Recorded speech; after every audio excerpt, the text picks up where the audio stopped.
Tonight, Secretary Blinken will travel to Brussels, Belgium, and Valletta, Malta. In Brussels, Secretary Blinken will attend the meeting of NATO Ministers of Foreign Affairs to discuss priorities for transatlantic security, including support for Ukraine's fight against Russia's aggression, deepening cooperation with NATO's southern neighborhood partners in the Middle East, North Africa, and Sahel regions, including by welcoming King Abdullah from Jordan, and beginning preparations for the upcoming NATO summit at The Hague in 2025. During this trip, the Secretary will join NATO allies in underscoring support for Ukraine's path to Euro-Atlantic integration. As we have said before, Ukraine's future is in NATO. In the face of the Kremlin's brutal attacks, Ukraine continues to deploy air defense systems that the United States and our allies and partners have delivered over the past year to successfully intercept and destroy a number of the missiles and drones fired by Russia. Allies will continue to support Ukraine's progress on interoperability as well as additional democratic and security sector reforms. We continue to focus on helping Ukraine to be in the strongest position possible on the battlefield and to ensure they are able to defend itself now and over the long term. In Malta, Secretary Blinken will attend the 31st OSCE Ministerial Council meeting to review the security situation in the Euro-Atlantic and Eurasian area and underscore U.S. support for OSCE's work on military, economic, environmental, and human security. He will spotlight the United States' enduring commitment to the rule of law and to OSCE commitments reflected in the 1975 Helsinki Final Act, principles Russia blatantly disregards through its war against Ukraine. Secretary Blinken will also meet with senior Maltese officials to thank them for their work in hosting the OSCE meeting and their year as chair in office. And with that, Sean, thanks off. Sure, let me just pursue that. One of the things you just said about the Secretary's upcoming travel, Ukraine's future belongs in NATO. Do you expect any progress toward that end at the upcoming meeting? What's the, I know the administration has spoken about that before, but what, do you see any concrete progress in that at this point? So every time that we meet as NATO allies, and that includes in the foreign ministers' meetings, includes in the defense ministers' meetings, and of course it includes the summits, which happen once a year. But every one of those last a number of meetings, we have talked about Ukraine's progress towards NATO, and we will continue to talk about that here. We'll have a number of meetings where he talks about how we can continue to pursue interoperability to make sure that Ukraine can work with NATO allies, and to talk about the reforms that that Ukraine continues to make to prepare its path towards NATO. I don't want to preview any actions that we will take at this meeting, but certainly every time we can get together as allies and to talk with our Ukrainian counterparts, it's an important step along that road towards NATO membership. Sure. Unless somebody wants to continue that, could I change to Syria? Sure. I know there are at least one statement over the weekend from the administration on this. I guess to begin with, in simple terms, what does the U.S. want to see happen in Syria right now? We've seen rebels advance on Aleppo. What's the policy outcome that the U.S. sees? Sure. So in the immediate term, what we want to see are de-escalation and protection of civilians and minority groups. But our overall policy remains the same, is that we want to see a serious and credible political process to end this civil war once and for all, with a political settlement consistent with United Nations Security Council Resolution 2254. As you know, Sean, that resolution calls for a process facilitated by the United Nations where the Syrian regime and the opposition groups would negotiate a path forward for Syria. It's important that that path be Syrian-led and that have a process that ultimately leads towards elections. That's what we want to see over the long term, but in the short term, we want to see a de-escalation of the situation and protection of civilians. And what policy levers does the U.S. have? I saw that the Secretary spoke with Foreign Minister Fidan yesterday.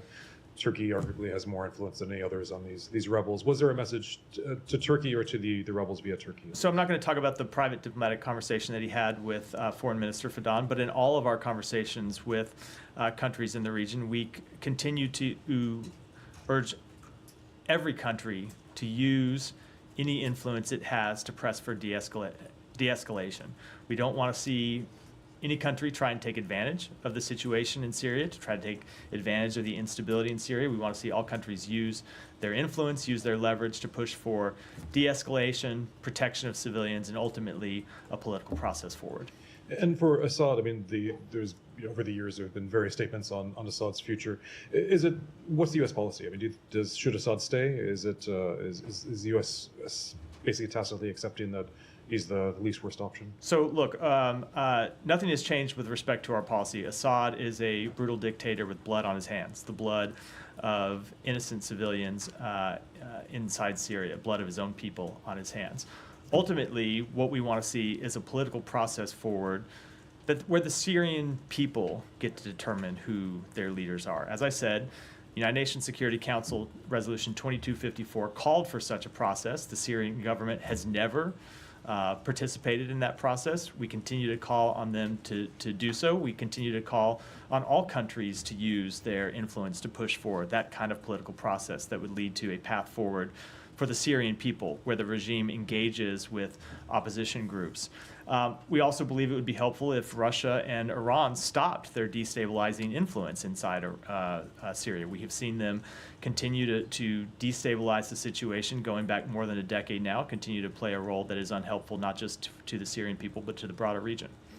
Maybe just one more, and then I'll pass on. But with on Iran in particular, I mean, obviously the Islamic Republic, this is its biggest ally, state ally in the region.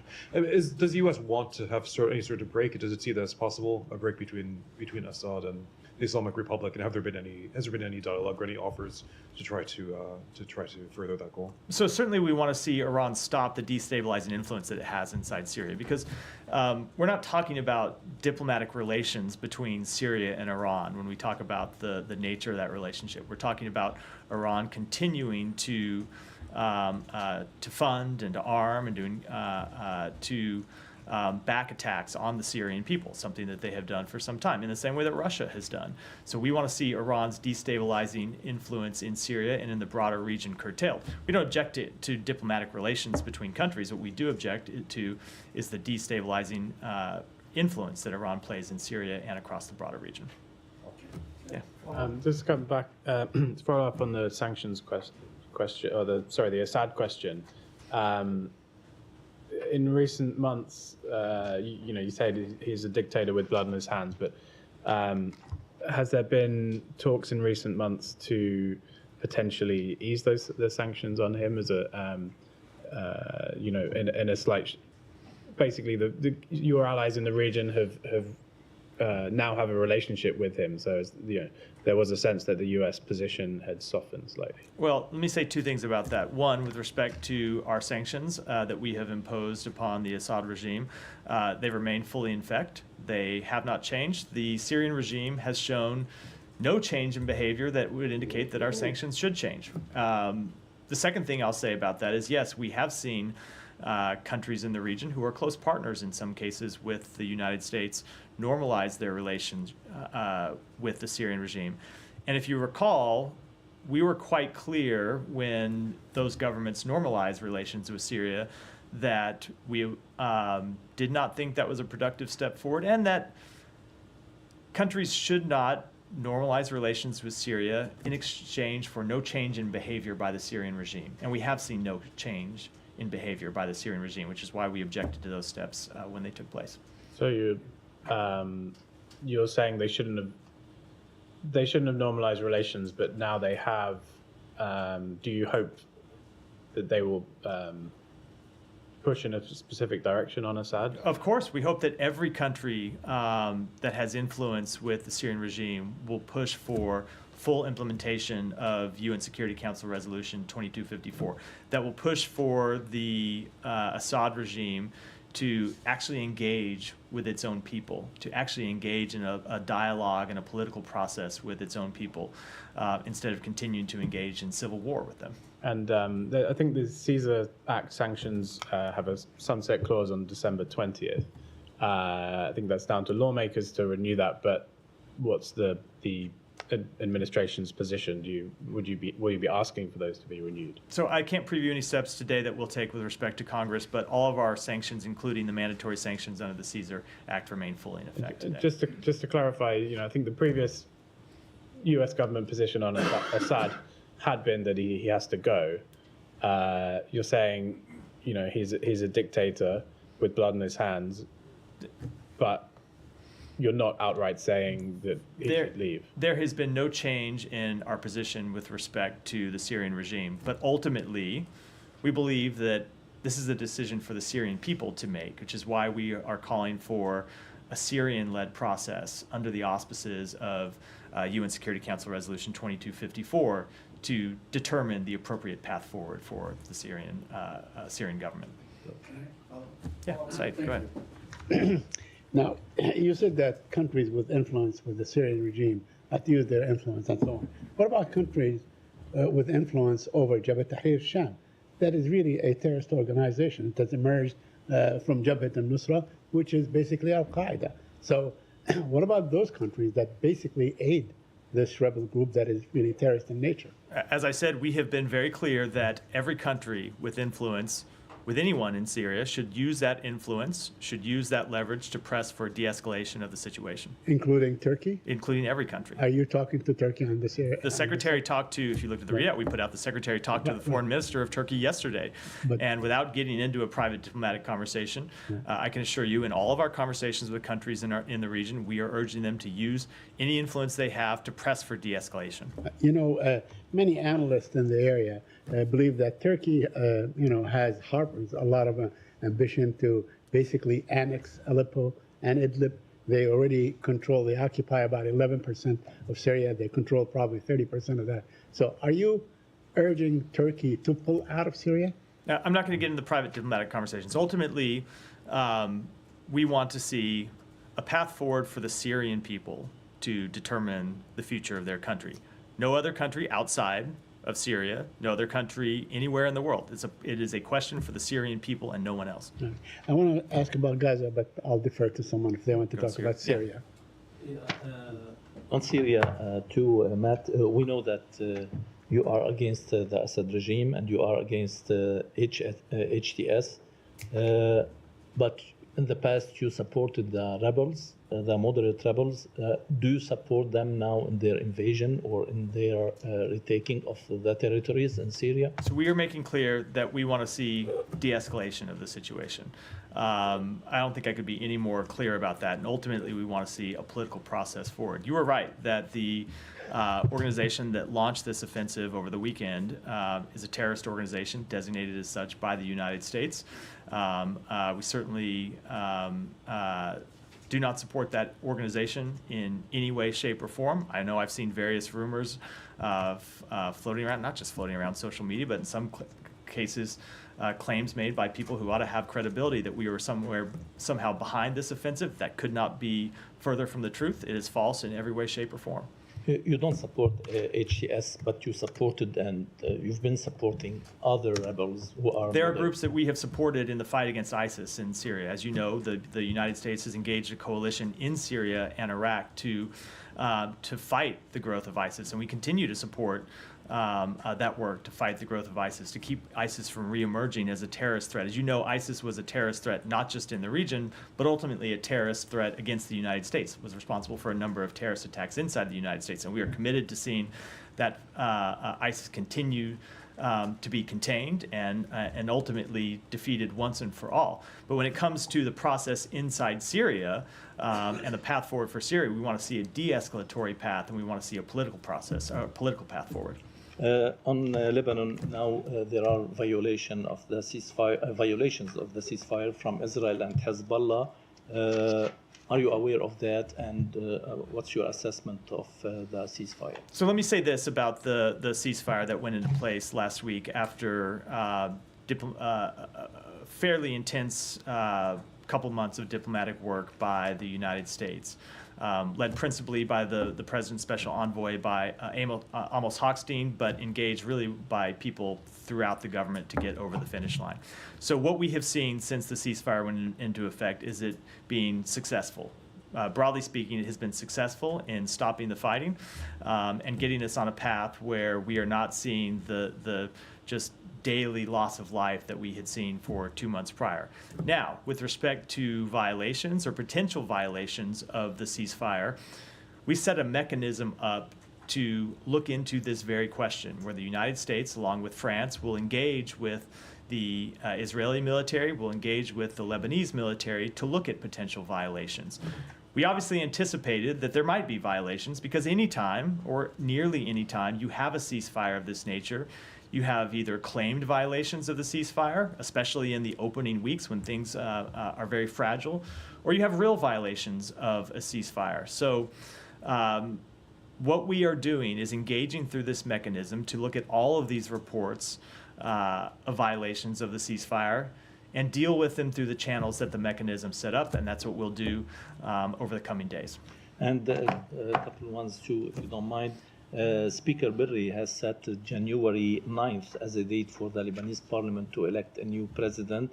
Was that part of the ceasefire agreement that the U.S. brokered? It was not a part of the ceasefire agreement, but we have always made clear to the government of Lebanon, to political actors in Lebanon, that we wanted to see a president elected by the parliament as soon as possible. As you know, because you and I have talked about it many times in this room, we have been pushing for the election of a new president for several years now, dating back well before October 7th, dating well back before the intensification of conflict between Israel and Hezbollah in September of this year. And we continue to push for the election of a new president because we think it's important to strengthening Lebanese political institutions. My last one, does the U.S. still support the LAF commander, Joseph Aoun, to be the next president, as Axios has reported? We are weeks ago? not, sorry, did not mean to cut you off. We are not taking sides in that election. We have been quite clear from day one. You have heard us say this publicly, and I can tell you, sitting in a number of these meetings, that we have been consistent privately as well, that it is up to Lebanon to choose its next president. It is not up to the United States. It is not up to any external actor. It is up to Lebanese political actors to determine who the president will be. Thank you. Quickly put a point on just one thing. Sure. When you said that it's broadly speaking successful, the ceasefire is holding, basically, in your view, despite what you see. Look, the ceasefire is holding. Now, look, obviously, when you have any ceasefire, you can see violations of it, and that's why we set up this mechanism in the first place, because we knew that there would be potential violations. Just as anywhere in the world, when you see a ceasefire implemented, you see various violations at times. Ultimately, what we don't want to see is the ceasefire breakdown, and we've not seen the ceasefire breakdown. When we get reports of potential violations, we have a mechanism that we put in place with the government of France to look at those potential violations, determine if they are in fact violations, and then engage with the parties to ensure that they aren't repeated.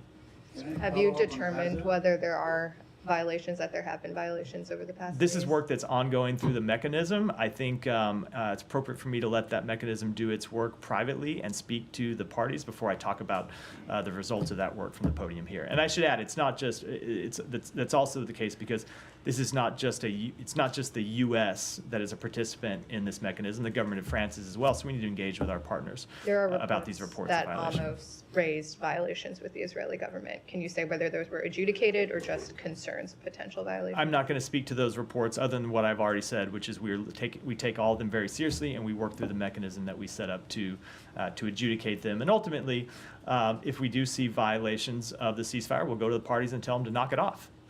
We want to see the ceasefire hold. We want to see it be successful. We want to see people be able to return to their homes in southern Lebanon and northern Israel. Under the terms of the agreement, does the U.S. believe Israel has the right to take kinetic military action if they themselves deem something to have been a violation or a potential threat? Do they have the right to then militarily launch any sort of operation into Lebanon? So, first of all, there's a mechanism, and I think it is. Before I get to the broader answer, it's important that the mechanism be allowed to work and determine what are violations and what are not. But every country, both Israel, every country, that includes Israel and includes Lebanon as well, has the inherent right to self-defense under international law. That was a fact before the implementation of this ceasefire agreement. It remains a fact that all countries have the right to self-defense under international law. Well, the reason I ask, Matt, is there are reports coming out of Israel now that the Israelis have informed the U.S. that they intend to strike Lebanon in response to the Hezbollah projectiles that were fired earlier today. Does that fit within the confines of the agreement? I am not going to speak to reports of possible action, hypothetical action, and try to litigate from here whether those would violate the ceasefire agreement or not. We're going to have those conversations privately. We have channels set up to do that, and we will hold those conversations not in public, but in Last private. question, is that a real-time channel? Like, could they? Yeah, the mechanism is already up and engaging. We're putting more steps in place to formalize it over the coming days, but it is already up and working. And that mechanism would allow either side to immediately in real time call in potential violations? It allows Is there any it allows both sides to report potential violations of the ceasefire, and allows us and our French partners to engage with them as well. Can I go to Yeah, that? Hiba, go ahead. Yes. So what's the difference then between now and after 2006? If what you are asking the parties to report to you instead of stopping what's happening, it's just we will have another round. Since the ceasefire was brokered, we saw multiple violations. And today now, Hezbollah, 1 hour ago, he said that he's responding to the Israeli that because of what he called violations. So what's the difference now? Are we going back to October 6th? Let me just say, Hiba, that I don't think it is a little too early to make predictions about what's going to happen going forward. We are less than a week into the implementation of this ceasefire. In just about every ceasefire in a major conflict around the world, those early days are when it is most fragile and when you are most likely to see violations and risk of violations. And what it is our job to do, along with the government of France, along with other countries, is to engage in the process that we have set up to impress upon both Lebanon and Israel that it is in their interest that this ceasefire hold. And it is in their interest that this ceasefire be fully implemented. Because remember, we are at the early stages in a process that calls for, over the next probably 55, 54 days now, where Israel will fully withdraw all of its troops, something that hasn't happened yet, because we aren't yet at that stage of the ceasefire. For that to work, we have to see a continued broad holding of the ceasefire. We need to see the mechanism work work through its procedures to make sure violations are reported and dealt with as they should be, and that is an important difference from the ceasefire in 2006. And then we need to see Lebanese forces deploy to south of the Litani River in a meaningful way. Also a difference between the ceasefire that was brokered in 2006. So those are the meaningful differences to answer your question. But we are less than a week into this. I think it's a little too early to make judgments about what the future is going to look like. Okay, I want to ask again about Syria. Just be patient. I swear. I come to you every day. You know I'm going to come to you. Hold your horses a second. Just about Syria and the sanctions. I know you've been asked this question and you gave your answers, but since on December 20, either you will renew the Caesar sanctions or not, are you open to lift the sanctions on Assad in condition to cut his relations with the Iranian? This is the question. We have seen no change in behavior by the Assad regime. We have no indication of change in behavior by the Assad regime. Let me just answer the question broadly about all of our sanctions. None of the sanctions that we impose are ever meant to be permanent. We impose sanctions as a consequence for behavior taken by other countries, taken by other entities, taken by other actors. And we want those entities and actors to change their behavior. And anytime a country changes its behavior, we are open to changing our sanctions posture. That's not a statement about Assad. That is a statement about every actor in every country in the world on whom we have imposed sanctions. But that said, we have seen no indication that the Assad regime is prepared to change its behavior, and that is why all of our sanctions remain in place. What if you have guarantees, some of your regional partners telling you that we can guarantee that he will cut relations with us? Are you open? I mean, this statement signals that you are open. No. First of all, I've made very clear the statement did not signal anything. The statement was a broad statement about why we impose sanctions and why we change our sanctions. But we only change our sanctions when countries change their behavior. And we have seen a long history of the Assad regime refusing to engage in the processes outlined for it by the United Nations and continuing to commit violence against its own people, continue to engage with the Iranian regime that supports terrorism around the region. And so because the Assad regime has not changed its behavior, we have not changed our sanctions policy. Now, if it changed its posture, I'm not even going to get into hypotheticals. Thank We are where we are because they have not changed their posture and have shown no indication they plan to do so.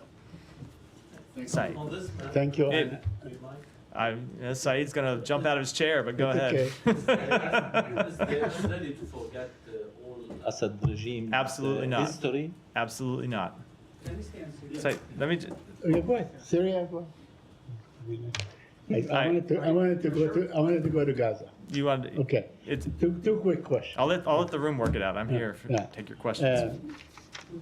You want to go on Syria? Okay. All right. First, apologies for interrupting to you and to Hiba. Don't worry about it, Saeed. Okay. Former Israeli defense minister says that Israel is carrying ethnic cleansing in northern Gaza. Moshe Ayalon, a very, stalwart Likudnik, and so on.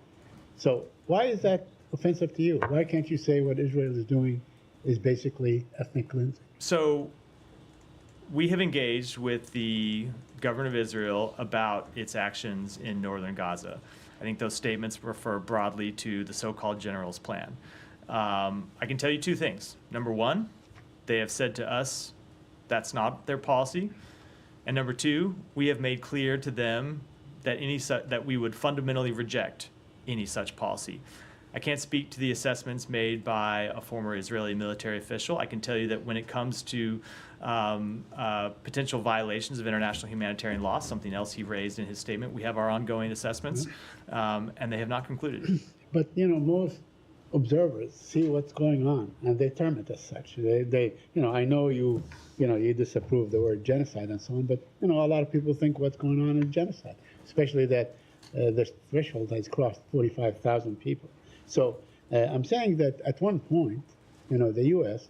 has to recognize what's going on for what it is, right? For what it is. Say, that, when you move about 2 million people, that is some sort of ethnic cleansing. Do you disagree? So we have been very clear what we want to see happen in Gaza, and that's everyone who has been forced from their homes, we want to see have the opportunity to go back to their neighborhoods and have the ability to rebuild and have support from the international community to rebuild.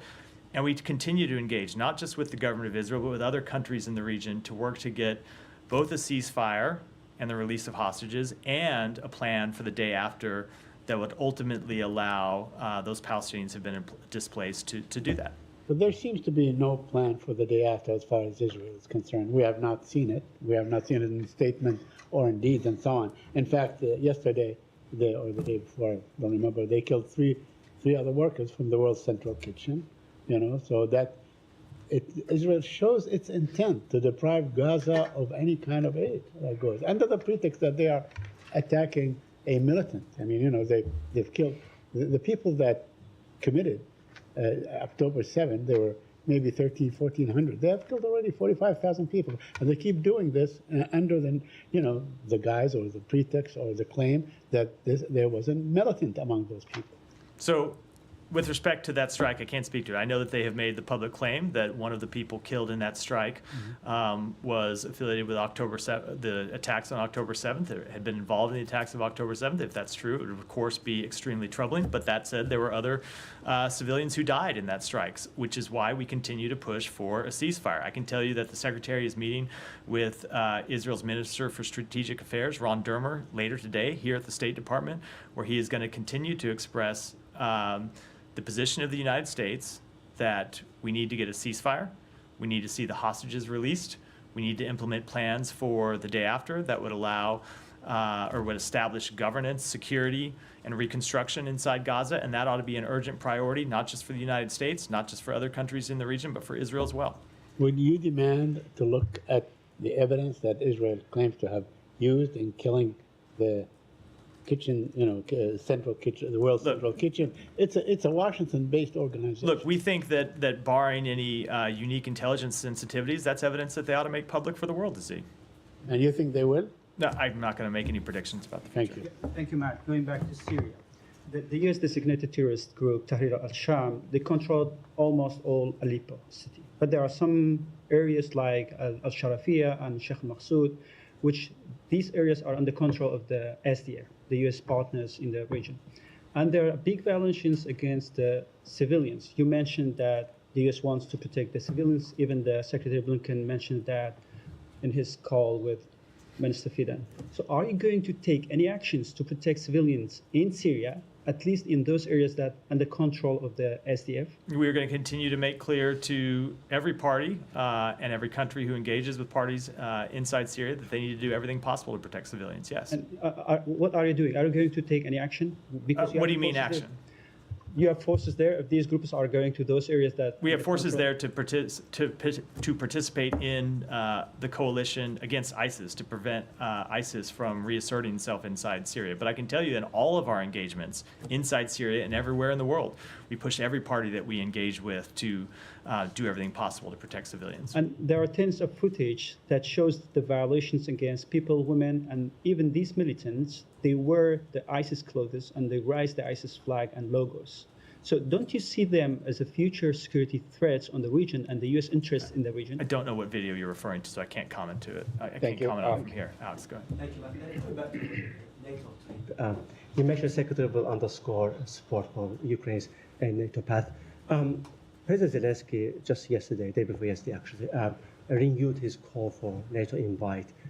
What could that take, for Ukraine to get that wish this week? NATO is on the path to, I'm sorry, excuse me. Ukraine is on the path to NATO, and NATO is on the path towards Ukraine's inclusion. We have made that clear at a number of NATO meetings, and we have outlined the natural steps that Ukraine has to pursue to further strengthen its anti-corruption measures, to implement internal reforms. They have made great progress. There is more work that they need to do, but ultimately their future is in NATO. I'm sure you have also seen President Zelensky's comments on to stop the hot stage of the war, to basically discuss, to bring, let's say, non-occupied portion of Ukraine to NATO as soon as possible. Do you have any comment on that? No, those are comments for him to make, decisions for him to make, I should say, not for the United States. Thank you. More move to Georgia, if I may. I want to make sure the records reflect that as we speak, the Georgian Americans outside this building, they're protesting, they're asking for actions. They're asking for similar actions that Baltics, took today. The Canadian government also signaled that they're going to come up with sanctions. What is preventing you from announcing sanctions against Ivanishvili and his henchmen? So, Alex, because we've been down this road before, that we do not preview sanctions from this podium. We will, whenever we have sanctions announcements to make, we make them, and I know that you report on them when we do. But even that said, you have already seen us impose sanctions on Georgian government officials. You have seen us impose visa restrictions. You have seen us take other actions to suspend $95 million that we provided to the Georgian government. We have made very clear that we are concerned with the steps that they have taken to move away from the path towards greater integration with Europe that they had been on, and that we know the Georgian people support. But the action that you have taken recently, to suspect your strategic relationship with Georgian government, I want to understand what your perspective here is. The Georgians out there for days protesting against this government, taking their European pass away from their hands, and they're trying to secure the relationship with the U.S. and with the European Union. And by announcing this suspension of relationship without sanctioning those perpetrators, whose side are you really on? We are on the side of the Georgian people. Yeah, Jan, sorry. Thank you. Thank you, Matt. I have a question on the Russia, North Korea, and Ukraine. Belosov, Russian defense minister, visited North Korea and met with Kim Jong-un.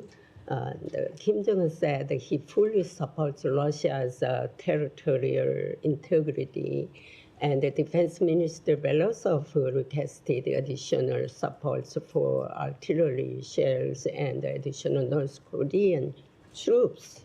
How do you think this will change the war between Ukraine and Russia? Well, we have already seen North Korea and Russia escalate the war against Ukraine by introducing North Korean forces into Kursk, where they have engaged in direct combat operations against Ukrainian forces. That was a major escalation by the government of Russia that North Korea participated in. We have seen North Korea supply Russia with equipment, materiel, in addition to troops on the ground to support that conflict, and we remain extremely concerned about those actions. That's why you have seen us take steps in recent weeks to bolster Ukraine's defense of its country, and we'll continue to do that. Yeah, the President Zelensky announced yesterday that the Ukrainian military destroyed North Korean armored vehicles and that the North Korean soldier died in combat. Does the United States have any information on the number of North Korean casualties and wounded? No, we do not, but that said, we have been very clear that any North Korean soldier that was introduced onto the battlefield is, of course, a legitimate target. Since President Trump won the elections, there has been a sense of mistrust in many parts of the world. Europe is worried. Many U.S. partners and allies are worried. Even President Biden is worried. He just pardoned his own son, despite previously saying he would not do that. So I wonder if someone would try to bring that into the State Department briefing room. Something I in no way can comment on. But are you worried? Am I worried about what? About the world is changing and the midnight threatening tweets about U.S. partners. Look, I don't think it's appropriate for me to comment on the policies of an administration that has not yet taken office. We have one president at a time. I'm glad to stand up here and take questions about President Biden's foreign policy. And presumably, there will be a new State Department spokesperson on January 21 who can take questions about President Trump's foreign policy. But after a series of terrorist attacks, Pakistan is ramping up a military operation against terrorists as more than 1,000 people, including security forces, were killed. Pakistani officials in their meetings with U.S. counterparts have requested state-of-the-art technologies such as communication interception tools, aerial surveillance systems, and others. Is the current administration going to provide these tools to Pakistan before the transition? Look, I don't have anything to announce at this time, but as we have said many times, we continue to stand with Pakistan in its fight against terrorism and violent extremism. The Indian External Minister Jaishankar recently met with Secretary Blinken in Italy. That was the first meeting following the indictment of businessman Adani and an Indian agent allegedly involved in murder plot against 6 activists. Is there any discussion on that? I'm not going to get into private diplomatic conversations, but as you've heard us say before, we regularly raise in conversations with our Indian counterparts that case and the concerning implications from it. Yeah, go ahead. On China, do you have new information or updated numbers on North Korean troops deployed in Kursk to fight alongside Russian forces? I don't have any new number to provide other than what we said last week or late in the week before, which is we now seen upwards of around 11,000 North Korean troops deployed in Kursk. And is there any indication that China is taking measures to stop further fueling Russia's war on Ukraine following President Biden and Xi's meeting in Lima? We continue to think that they need to do more. And we have been quite clear with them in our engagements that the actions that Russia has taken, both to invade Ukraine, but also to strengthen its security partnership with North Korea, which they needed to do because of the difficult positions they faced at times inside Ukraine, are destabilizing to the region and ought to be things that China should be concerned with, and that they ought to do more to express that concern. They ought to do more to stop the supply of dual-use goods and other technologies that Russia has used to fuel its war machine. We have seen them take some limited steps, but they need to do much, much more. And can you provide more details and the names of the PRC citizens released by the U.S. in exchange for the release of 3 Americans wrongfully detained in China last week? And have they returned to China? Have they returned to China? No, look, I cannot, I'm not going to speak to that publicly. Obviously, anyone who has been released has the wherewithal to speak publicly for themselves. I will say that this is something that this administration has really put a lot of focus and a lot of effort into. We have now secured the release of more than 50 wrongfully detained and unjustly detained Americans held around the world. I can tell you that in every meeting Secretary Blinken had with his Chinese counterparts, he raised the cases of Americans who were wrongfully detained in China and pressed for their release. And we were determined to get them released before this administration left office. And we have been able to accomplish that. And now there are no wrongfully detained Americans in China. And we will continue to work to secure the release of any wrongfully detained Americans anywhere in the world. And last one, would it be fair to say that China's travel advisory could return to level 3 if the arbitrary detention or exit bans persist? Of course. I mean, when it comes to determining our travel advisories, we look at the behavior of the countries, and China's travel advisory had gone from a level 2 to a level 3 because we had seen them wrongfully detaining Americans. And that's one of the indicators that you look at to determine what the appropriate level ought to be for any country is whether they are wrongfully detaining Americans. China was, and so they were moved up to a level 3. They are no longer wrongfully detaining Americans, so they've moved back down to a level 2, but it's true for China as it is true for any country in the world, that if they are wrongfully detaining our citizens, we will work to get them back. And of course, it will have an impact on the travel advisories that we issue from the State Department. Yeah, Jane. On the transition, Matt, now that the Trump team says they've signed the MOU, has there been any further engagement between the State Department team and the Trump? There hasn't. We have made clear that we are ready to work with an agency review team when the Trump transition team appoints one. To our knowledge, they have not yet appointed an agency review team, or if they have appointed an agency review team, that team has not yet made contact with the State Department. We are ready, willing, and able to provide support to ensure this is a successful transition, and we'll do that as soon as they appoint a review team. Sean, did you have one? For Hadassah. Okay. All right. Yeah. Thank you very much. Thank you very much, Matt. 3 quick questions. I'm going to be brief. In Pakistan, I'm sure you're aware, 12 people have been officially killed during a rally of Imran Khan. At the same time, Rabia news agency had reported 265 deaths in Pakistan in terrorist attacks. In Imran Khan's rally and in these terrorist attacks, majority of the Pashtun people have been killed. I had asked Vedant a few months ago if State Department could do some studies, because this is one of the best podium and organization which can do like a research paper. Why is it Pashtuns always getting killed? Whether in politics, whether in terrorism. Look, we want to see any protests be peaceful, and we want to see the government of Pakistan, as is true with any government around the world, to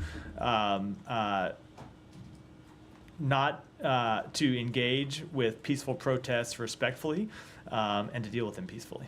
And second one, 2020, a very senior U.S. official had committed suicide, and just before his suicide, his articles were published in my newspaper, the Frontier Post, about his role in Afghanistan, Russia. That story appeared after his suicide was with regard to the Russians paying the Taliban bounties to kill the U.S. soldiers. The Frontier Post believes it was true. Because of my illness in 2020, I could not follow up on that question. Do you still, does this department still have a stand that, yes, that story was true? That the Russian did pay the Taliban bounties to kill the U.S. With all due respect, that is a story that predates not just my time in this position, but also the Biden administration. I'll have to take it back and if you could please give me, just last one, Matt, Yeah. please. Afghanistan just started, their foreign minister just showed video this morning of Tapi gas pipeline, Turkmenistan, Afghanistan, Pakistan, and India. Certainly great for Pakistan-India relationship. But growing Taliban, you also see their growing thing, this Taliban expansionism I've been mentioning to you. Do you agree, do you see now that Talibanism is growing at the same kind of like the Iranian mentality? I mean, you have half of the population of girls without education. That's not Islam. That's just psychic attitude. Do you agree with me on that? Since several months I've been mentioning. Now, Let me just say, I think Yes. we have made quite clear our position on the Taliban and the position on the Taliban's abuses of its people, including, of course, women and girls inside Afghanistan. I'll do a Thank few you so more, much, and I Matt. gotta go. Thank Ryan. you so much, Matt. Yeah. Can I ask you for a little bit more background on the side letter that the U.S. sent to Israel regarding the ceasefire arrangement with Hezbollah and Israel? What does it allow Israel to do?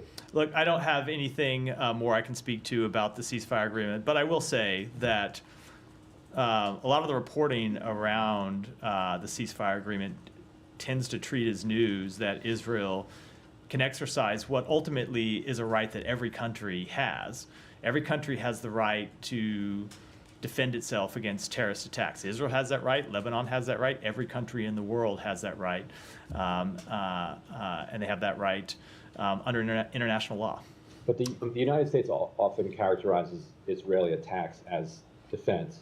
France says that Israel has violated the ceasefire 52 times at this point. But if they're just recouched as Israel defending itself, is Israel allowed to continue to attack Hezbollah as long as it says that was self-defense, that was self-defense? Look, as I said in response to questions earlier, we have a mechanism that we have set up to look at these exact questions and to look at reports of ceasefire violations and to determine whether, in fact, they were violations of the ceasefire, whether, in fact, if an incident was in some way justified because somebody had come under the threat of harm.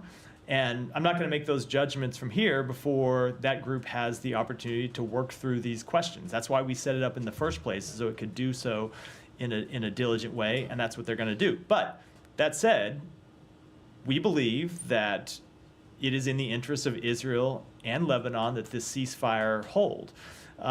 Remember, when you look at it from Israel's perspective, the 70,000 Israeli citizens that have been forced from their homes don't get to return home if the ceasefire collapses. So it is very much in Israel's interest to see the ceasefire hold, and we're going to continue to press them to adhere to it. Would there be any additional consequences from the U.S. if Israel was determined through this mechanism to have broken the ceasefire? I'm just not going to get into hypotheticals from here. Go ahead, and Thanks, Matt. we'll end it there. Yeah. First housekeeping question. Shortly after the ceasefire was announced, the UAE's national outlet published what it said was the ceasefire agreement. Was that an accurate representation? I'm not going to speak to that publicly. We often see outlets report on various documents, sometimes that are final drafts, sometimes that are drafts along the way, but I'm not going to confirm. Is it not in the public interest to make sure everybody's towing the line to actually see what's agreed We to? have a vigorous monitoring mechanism in place to ensure that everyone toes the line, and we're going to enforce it. Last question, the correspondent banking agreement between Israel and the Palestinian Authority. Minister Smotrich said that he got a guarantee from the U.S. that they wouldn't take any further action at the Security Council against Israel. Were there any agreements, was there negotiations in place to get this correspondent banking agreement extended for a year? So we had really intense discussions with the government of Israel about extending this correspondent banking agreement. Much more intense conversations than should have been necessary. Obviously, the revocation of this agreement would have had disastrous effects for Palestinians in the West Bank.